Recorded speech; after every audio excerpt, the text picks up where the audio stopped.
Assalamualaikum warahmatullahi wabarakatuh. Alhamdulillahirabbil alamin. Asyhadu an la ilaha illallah wa asyhadu anna Muhammadar Rasulullah. Raditu billahi rabba wa bil islami dina wa bi Muhammadin nabiyya wa rasula. Rabbi shrah li sadri wa yassir li amri wahlul 'uqdatam min lisani yafqahu qawli. Senang berjumpa dengan Anda semua di mana saja Anda berada ya. Pada kesempatan ini kita akan membahas tentang manajemen pastura ya. Ini ya sangat menarik ya. Apa itu manajemen pastura ya? Manajemen pastura adalah praktek yang kita lakukan ataupun kita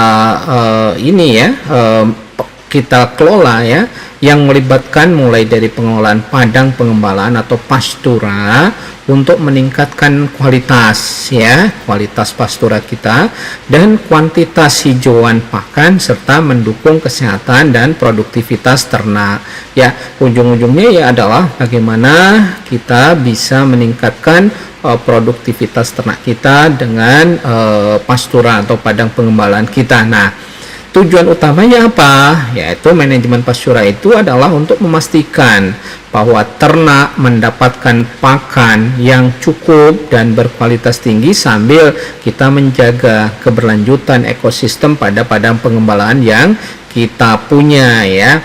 Nah, salah satu keunggulan di negara-negara misalnya Australia, New Zealand itu adalah kenapa mereka ternaknya atau produktivitas ternaknya, sapinya, sapi perahnya itu luar biasa sangat tinggi. Ini adalah keunggulannya di pengelolaan padang rumput atau pasturanya. Sementara kita sebetulnya ada potensi untuk diarahkan ke sana. Misalnya kita banyak sawit ya, bisa diintegrasikan menjadi padang pengembalaan tentunya ya. Banyak keuntungan, nanti kita ini tersendiri, kita bahas tersendiri ya. Nah, apa saja komponen utama manajemen pastura ya? Jadi dimulai dari perencanaan dan desain padang pengembalaan ya.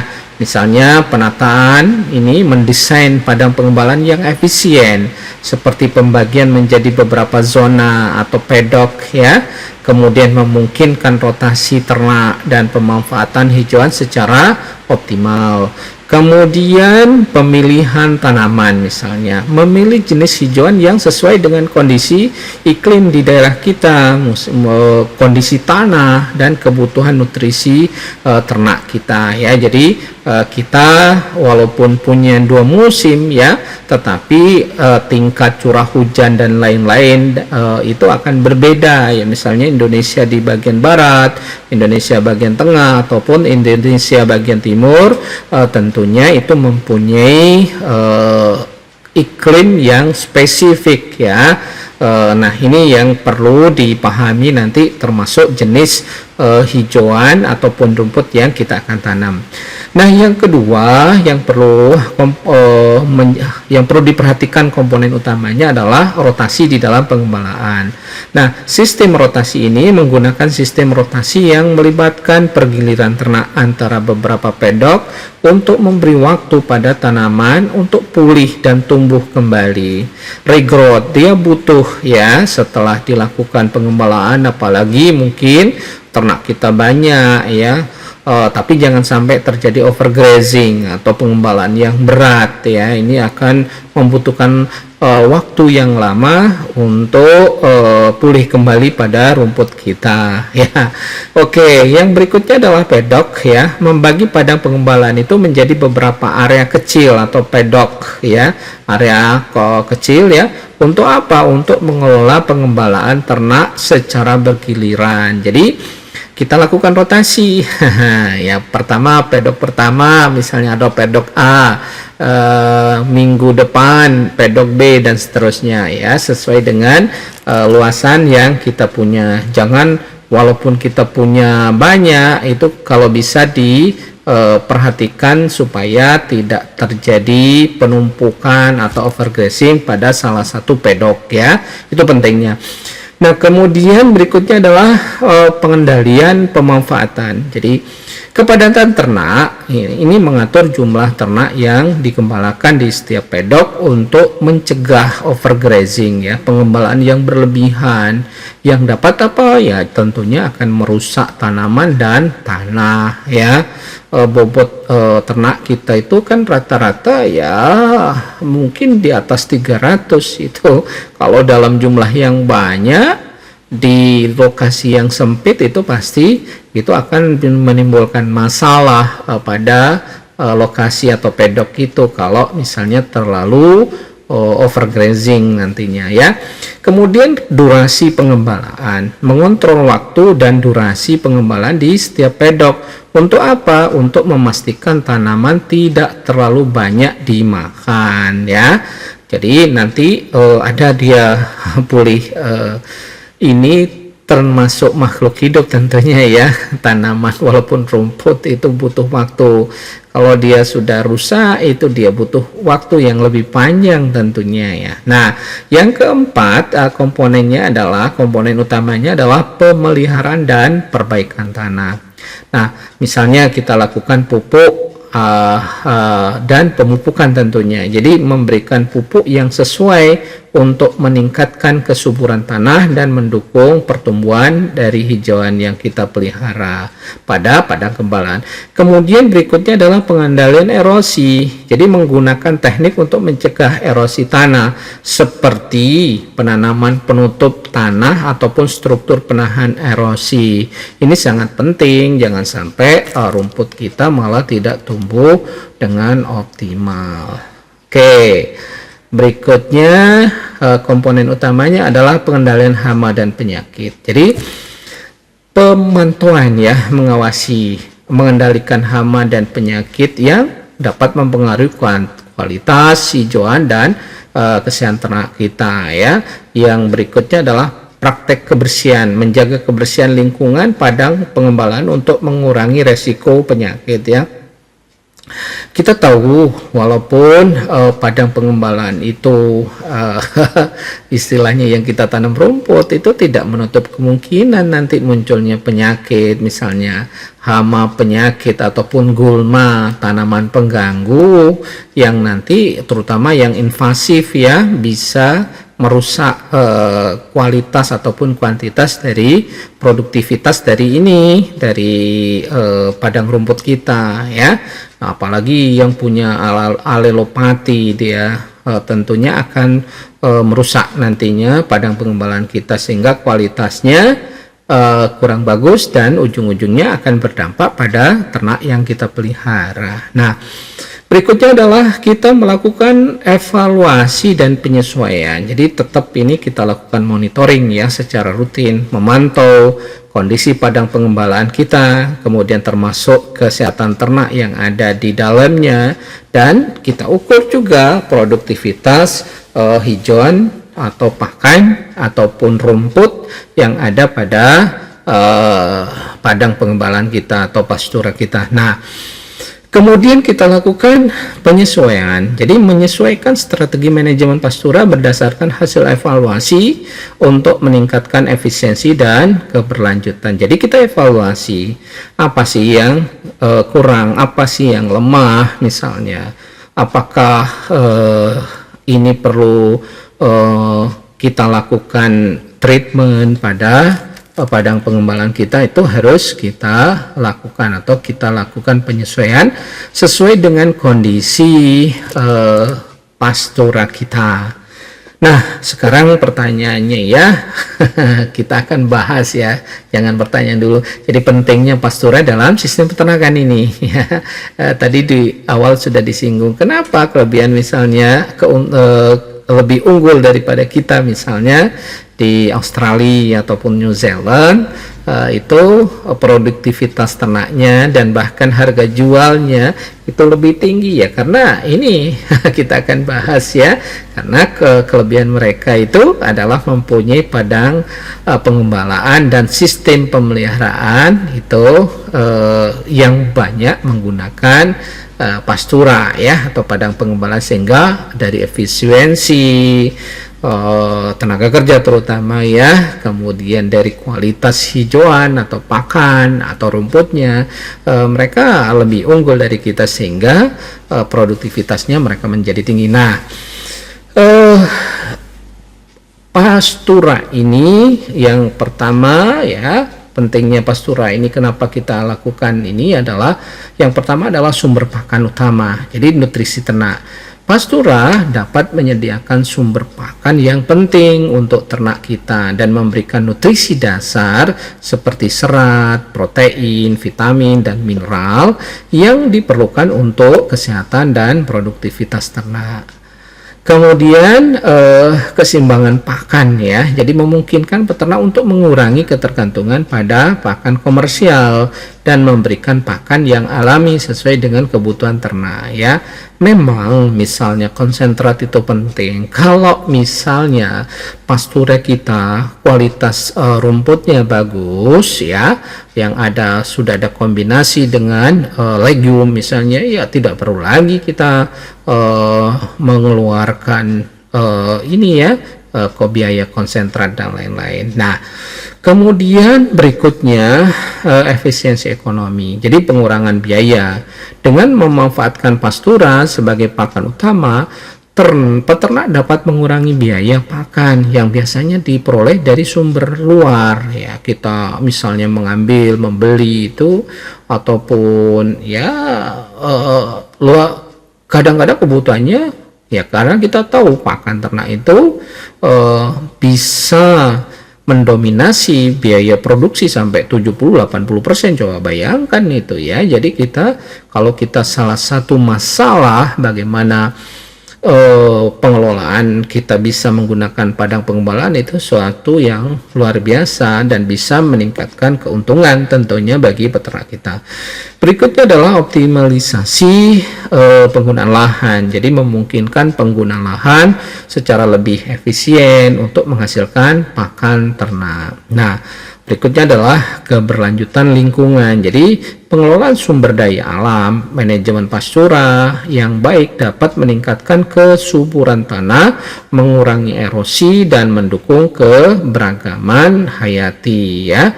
Jadi di situ nanti ekosistemnya bisa dipertahankan, rantai makanan untuk lingkungan ataupun yang ada di ini ya, terutama lingkungan di sekitar padang pengembalaan kita bisa kita perbaiki ataupun kita pertahankan. Kemudian perbaikan kualitas tanah. Nah, tanaman hijauan di pastura dapat meningkatkan struktur tanah dan sirkulasi nutrisi untuk mendukung kesehatan dan kesuburan tanah. Nah, ini beberapa hal kenapa pastura itu dikatakan penting. Kemudian berikutnya adalah kesehatan dan kesejahteraan ternak. Ini penting ya. Jadi kesehatan pencernaan hijauan yang tersedia di pastura mendukung sistem pencernaan ternak dengan menyediakan serat yang diperlukan. Jadi kesejahteraan ini terutama berhubungan dengan akses ke pastura dapat meningkatkan kesejahteraan ternak ya, jadi memberikan mereka kesempatan untuk beraktivitas secara alami dan mengurangi stres mereka ya. Mereka bisa exercise sambil makan rumput itu ya. Memang kondisi behaviornya ternak itu kalau kita punya lahan tidak dikandangkan ya, kalau dikandangkan itu stres ya seperti burung dalam sangkar ya, seperti itu. Jadi secara alami mereka itu sebetulnya hewan yang memang harusnya dipelihara di padang pengembalaan, terutama sapi, kuda, domba, kambing ya, mempunyai kebebasan dan mereka makan secara kafetaria di mana dia suka itu ya, jadi menyesuaikan dengan alam yang ada di sekitarnya. Kemudian peningkatan produktivitas, jadi pertumbuhan dan produksi. Nih, ternak yang mendapat pakan hijauan berkualitas dari pastura cenderung memiliki pertumbuhan yang lebih baik dan produksi susu atau daging yang lebih tinggi. Kemudian berikutnya adalah efisiensi pakan nantinya. Jadi Pakan hijauan yang baik bisa meningkatkan efisiensi pencernaan dan konversi pakan. Jadi dengan kualitas pakan ini tentunya akan berdampak pula pada produktivitas pada ternak yang kita pelihara. Nah, yang berikutnya adalah perlindungan ekosistem. Jadi keanekaragaman hayati pada pastura yang kita kelola dengan baik, ini akan mendukung keanekaragaman hayati dengan menyediakan habitat untuk berbagai spesies tanaman dan hewan, ya, termasuk di situ untuk penyuburan tanah, ada bakteri, ada fungi, kemudian ada insekta, ada juga cacing dan lain-lain. Itu akan bisa bersimbiosis untuk memperbaiki kesuburan tanah, ya. Nah, berikutnya adalah kesehatan ekosistem. Ini adalah mengelola pastura secara berkelanjutan untuk membantu menjaga keseimbangan ekosistem yang mencegah kerusakan lingkungan. Ini yang penting, ya. Jadi kenapa kadang-kadang lahan kita rusak, karena memang ekosistemnya sudah rusak. Jadi ada rantai makanannya juga sudah terputus, itu akan mengganggu nanti. Nah, berikutnya kita bahas jenis-jenis pastura, ya. Nah, yang sering ada di sekitar kita ini, pertama itu adalah pastura alam atau natural pasture, ya. Jadi definisinya bisa kita katakan pastura yang terdiri dari vegetasi alami yang tumbuh tanpa campur tangan manusia. Jadi yang biasanya ditemukan di padang rumput alami, ya, sabana dan hutan terbuka, ya.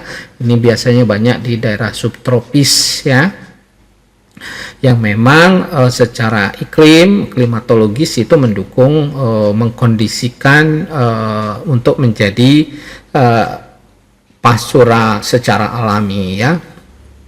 Bagaimana ciri-cirinya? Biasanya keanekaragaman tanaman biasanya memiliki campuran rumput dan legium, dan kualitas pakan dapat bervariasi tergantung pada musim dan kondisi lingkungannya.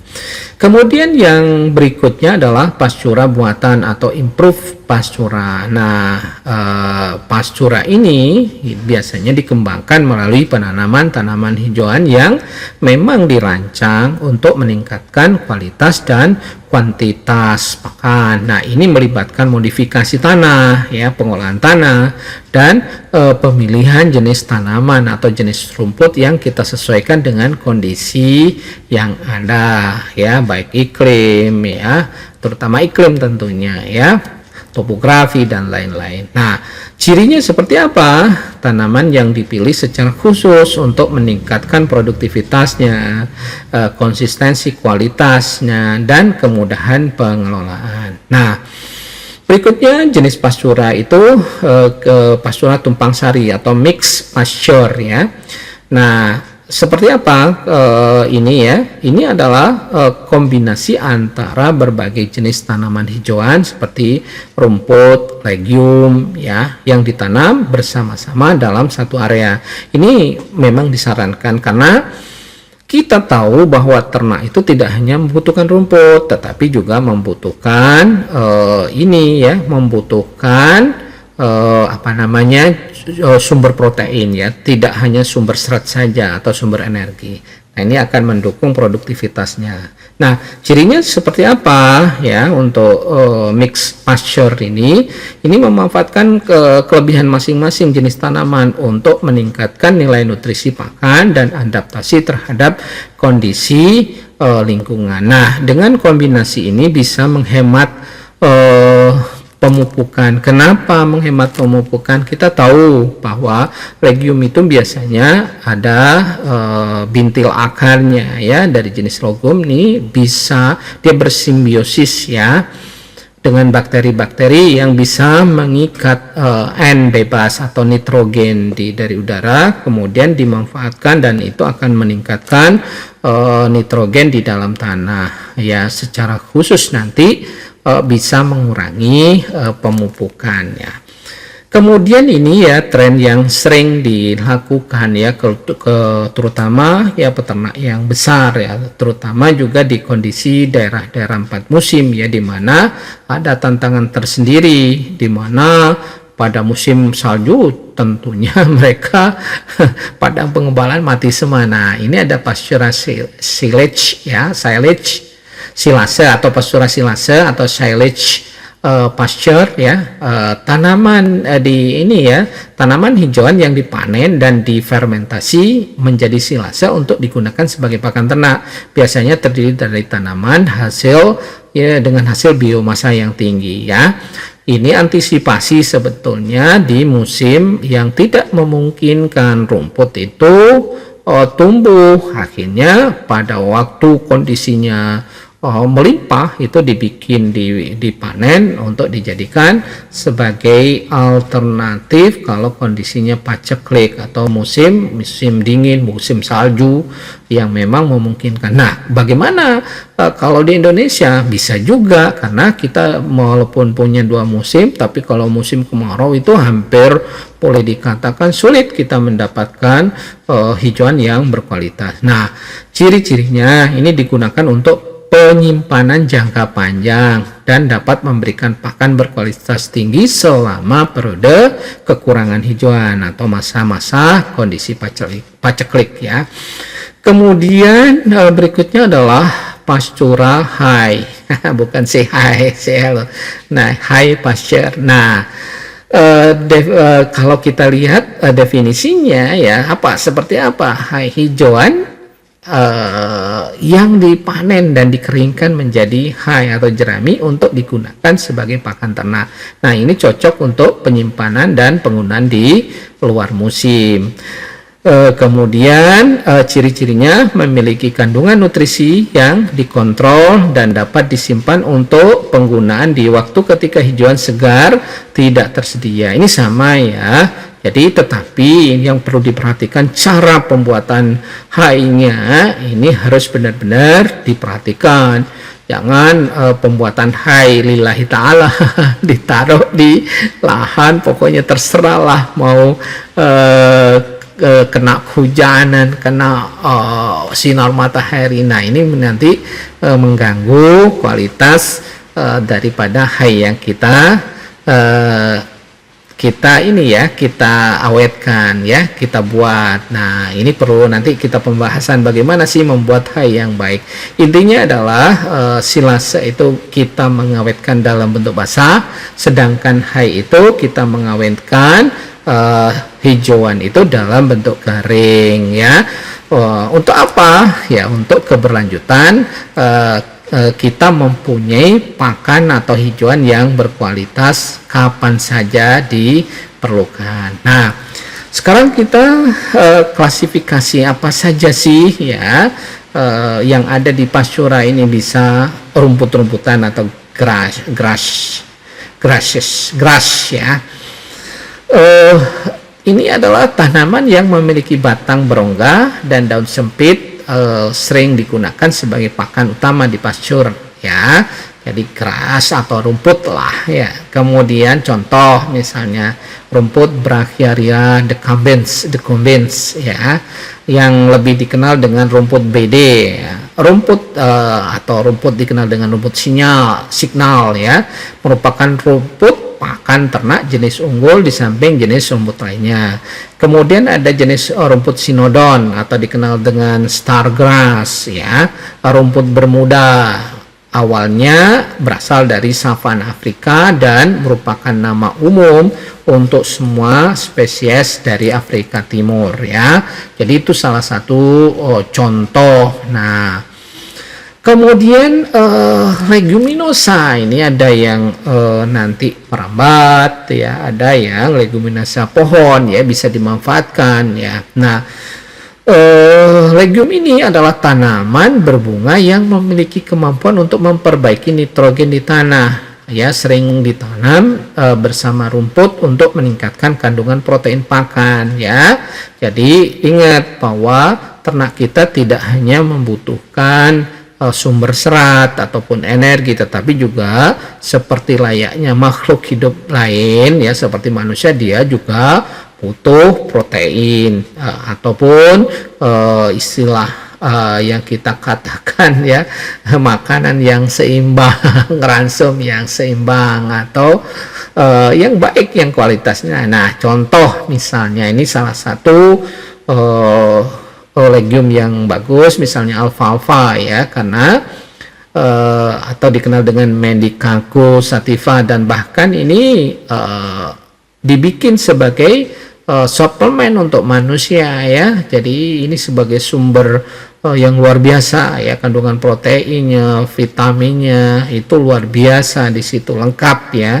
Nah, ini kaya dengan protein dan kalsium. Artinya kalau proteinnya bagus, itu termasuk di situ ada komponen asam amino yang esensial bagi ternak yang kita pelihara, dan ini sering digunakan untuk pakan domba ataupun sapi, terutama karena makanan ini atau alfalfa ini bagus kualitasnya untuk mendukung misalnya produktivitas sapi perah misalnya, dengan produksi yang tinggi itu bisa disupport dengan alfalfa ini. Kemudian kalau kita di kondisi tropis itu kita punya lam toro ya, mulai dari lam toro yang tinggi, ada jenis yang pendek, yang mini. Nah, tanaman legume ini dengan kandungan protein tinggi cocok untuk pakan sapi dan kambing ataupun yang lain ya, ternak yang lain. Kemudian gamal dikenal dengan Gliricidia sepium ya, tanaman legume yang dapat digunakan sebagai pakan hijauan dan perbaikan tanah ya.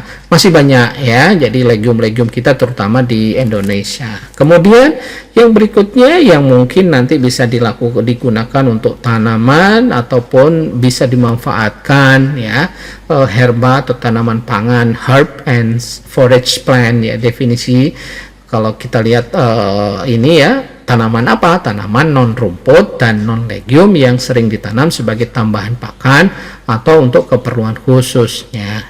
Untuk contoh tanaman, kalau misalnya di daerah kita di dekat pasture kita banyak daun singkong atau perkebunan singkong ya, pertanian singkong ya, atau dikenal dengan Manihot esculenta, daun bisa diproses untuk mengurangi cyanidanya ya dengan melayukan, dan dapat digunakan sebagai pakan tambahan yang lalu berkualitas juga. Nah, kemudian berikutnya adalah daun kelor ya, ini termasuk menjadi ini ya, superfood ini untuk manusia nih. Apakah bisa untuk ternak? Ya jelas pastinya bisa, daun kelor ya, Moringa olivera ya, kaya akan nutrisi, digunakan sebagai suplemen pakan, dan bahkan sekarang ya ini banyak digunakan untuk mengurangi stunting ya, mudah sekali sebetulnya. Kemudian ada tanaman forage khusus, special forage ya,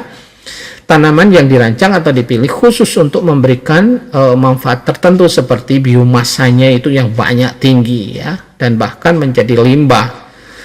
Nanti ini bisa dimanfaatkan ya, dan juga tanaman ini bisa bertoleransi terhadap kondisi ekstrim ya, kondisi iklim yang ekstrim. Contoh misalnya sorghum bicolor bukan kolor ini celana ya, dapat digunakan sebagai pakan hijauan dengan kualitas nutrisi yang baik, nanti bisa kita olah ya. Jadi kemudian tebu biasanya kan ditanam secara massal, Saccharum officinarum ya, batang tebu atau bagas tebunya ini kita proses menjadi pakan yang nanti bermanfaat. Pada prinsipnya ya, semua sumber hijauan itu bisa kita manfaatkan, tinggal bagaimana kita mengolahnya sehingga kita mendukung produktivitas ternak kita ya. Kita berharap swasembada daging ya, swasembada protein hewani kita bisa dapat pertahankan ataupun kita tingkatkan, karena konsumsi protein hewani kita itu masih rendah. Mungkin sampai di sini sharing kita ya, mudah-mudahan bermanfaat. Nasrun minallah fatun qarib. Wassalamualaikum warahmatullahi wabarakatuh.